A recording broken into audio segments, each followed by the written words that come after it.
Dans cette parabole, frères et sœurs,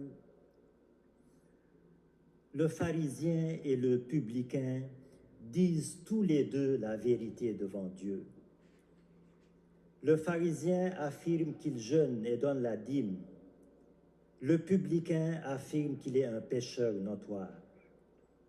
Et la vérité du pharisien est même plus honorable que celle du publicain. Et pourtant, c'est la vérité du publicain qui est agréable à Jésus.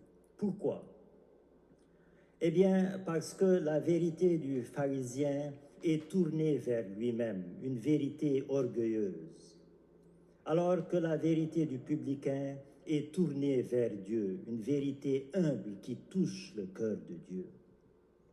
La vérité du pharisien n'est pas pour la gloire de Dieu, elle est pour lui-même, pour sa propre glorification, pour se valoriser aux dépens des autres, pour déprécier, dénigrer, mépriser les autres.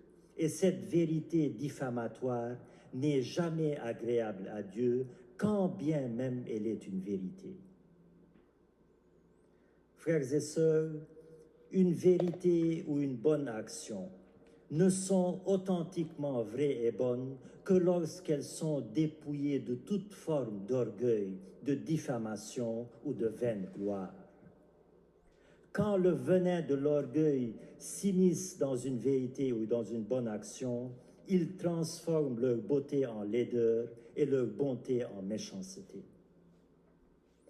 Toute vérité et toute bonne action que j'accomplis pour dévaloriser les autres, pour me valoriser aux dépens des autres, déplaisent à Dieu, quand bien même elles sont vraies et bonnes en soi.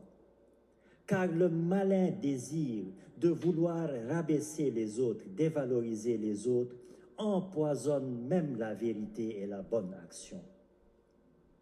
Le propre de la vérité, c'est plutôt de conduire au bien du prochain et non à sa dévalorisation.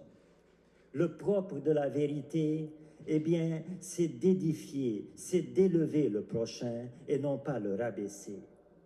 Le propre de la vérité, c'est d'être édifiante et non dégradante. C'est dire donc, frères et sœurs, que la vérité doit toujours être dite dans l'amour pour être agréable à Dieu et fructueuse pour mon prochain.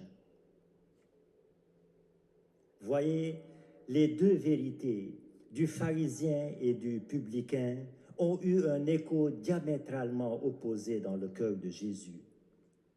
La vérité de l'orgueilleux pharisien s'est retournée contre lui, alors que la vérité de l'humble publicain a été agréable à Dieu.